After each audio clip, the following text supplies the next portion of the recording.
Hello mga ka-viewers! Welcome to my channel. Another day, another recipe. For today's video, gagawa pala ako ng puto mais. Handa ang ating malinis na lalagyan at saka ang ating strainer. Ilagay ang 2 cups all-purpose flour. Isisif lang natin siya. Ayan, para masiguro natin wala talaga siyang buo-buo. So, i-mix na natin ang lahat ng mga sangkap na kakailanganin. 1/2 teaspoon salt, 1/2 tablespoon baking powder, 1 egg, 1/2 cup condensed milk.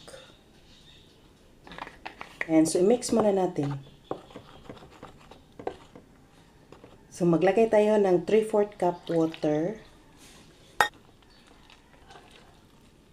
1 cup coconut milk, 4 tablespoon na melted butter.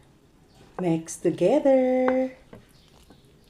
Ayan, na-mix na natin siya. So, ilagay na natin ang ating 1 cup na kernel corn. Ayan, haluin natin siya. Ganito yung ginagamit ko. Ayan. Gagamit din ako ng ganito kalaki na molder. Ito yung melted butter. Papahira lang natin ng butter ang mga molder para hindi didikit. Ayan. So, pwede na tayong maglagay ng ating mixture.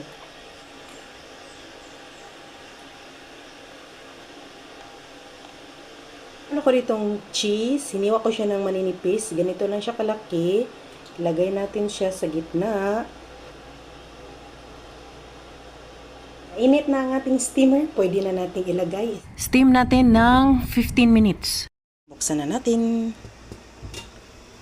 Wow! Ang ganda ng pagkakaluto. Eto na mga ka-viewers, luto na ang ating puto mais. So tara, tikman na natin. Look at this.